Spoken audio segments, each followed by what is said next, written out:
Okay, mga paps, mga idol, dilausin po tayo. So may ano po tayo, may kinokondisyon o binabasta. So ito po, shampoo. Sa shampooin natin po 3 days before, pwede po tayo mag-shampoo. So ito po yung ginagamit ko yung shampoo.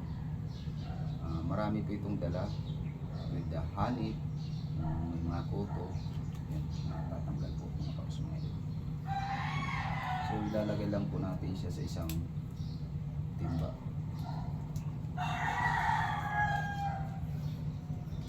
Any part or any shampoo, kahit anong klaseng shampoo po pwede natin ilagay.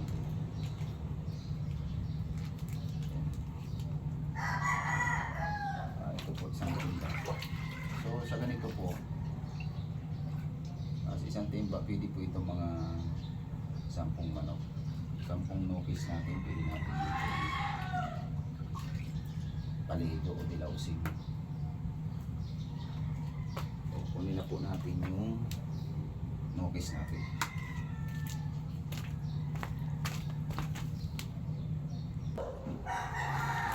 So ito na po yung isa natin conditioning. Basta. So ito po, tulad po niyan, no? May mga hanip na po siya. So kailangan maalis po yan.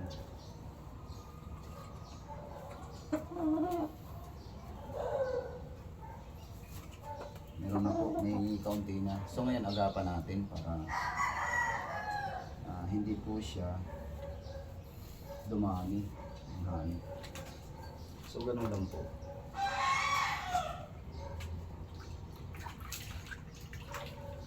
Ngayon po itong pakpak, huwag po natin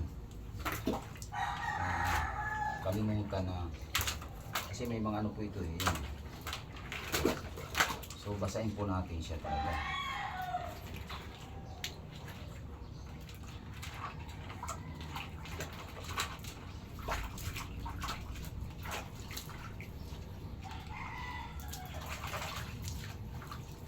Ganun lang po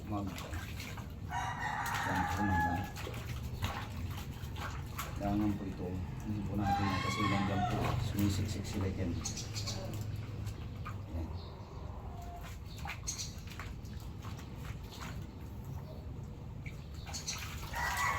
Ganun lang po ka. So ito, lalo na po ito medyo lobol, kaya kailangan po natin siyang so yan po, ito po pwede na record na po natin.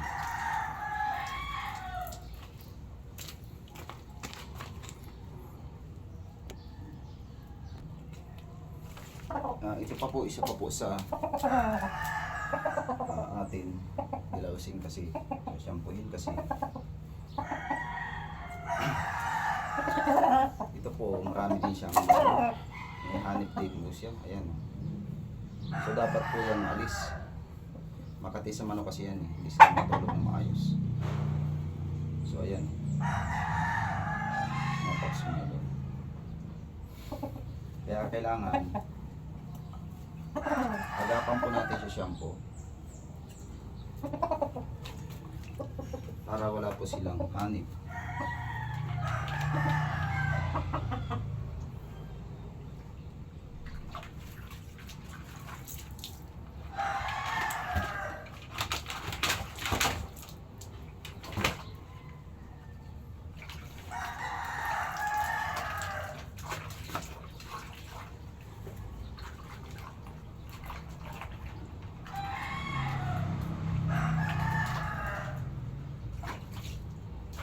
Kailangan nito manuot yung shampoo sa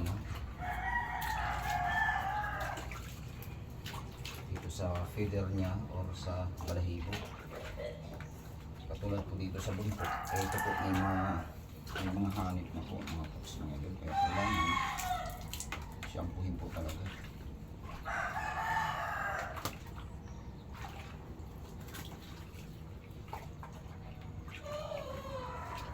Kasi ito po, pagka hindi po ito maalis, hindi po sila makatulog ng maayos. Parang tao din yan. Pagka maraming isa, maraming buto.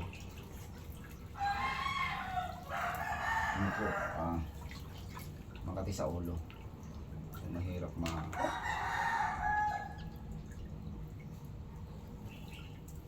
mahirap matulog.